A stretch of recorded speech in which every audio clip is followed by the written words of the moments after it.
Luke Madeira for Behind the Gloves. I'm joined by the self-titled baddest white man on the planet, Joe Egan. How are you? Very well, Luke. Thank you very much. I just clarified that title.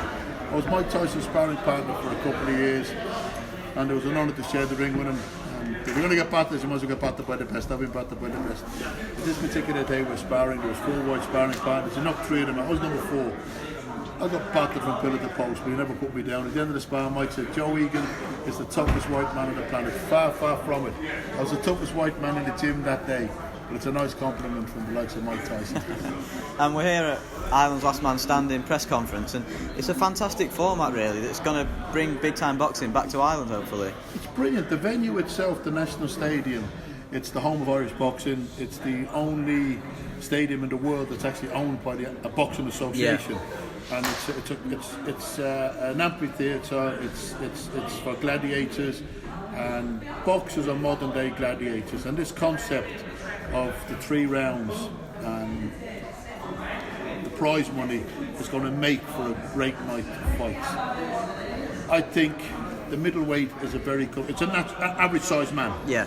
You know, the middleweight is an average sized man. From welterweight to middleweight is the most, of any time I've done amateur tournaments, it's the most competitive weights. They've got the most entrants because it's like I say, the average sized man. And this division is a hot division, amateur and pro.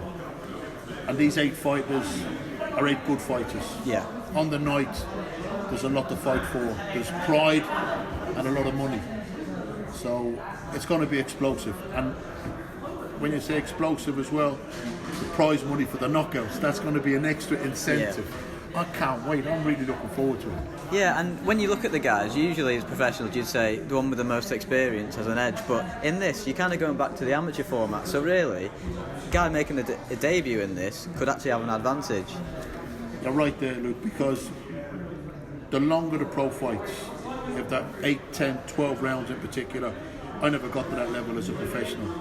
But the longer the fight goes, these guys have to pace themselves, so that the speed of fighting sometimes determines the length of the fight. And the fresher amateurs that are coming from the 3 rounds, you're right, this will suit them better. But the puncher, it doesn't matter whether he's a first round knockout specialist or a 12th round knockout specialist, this is going to suit a puncher as well, because he's going to go for the knockout because of the extra prize money.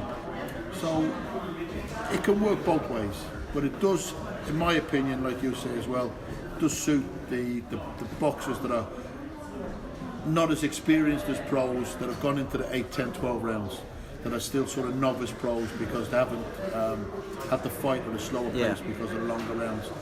But it hasn't always worked. There's been a few of the tournaments over the years, these prize fighter tournaments in the UK, where some of the more experienced fighters have won, and there's been other ones where the lesser experienced fighters won. That's the great thing about it. You don't know on the night who wanted the most.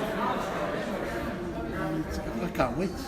Yeah, and from your experience in the training camp building up to it, do you have to do something differently if you're used to these longer distance fights?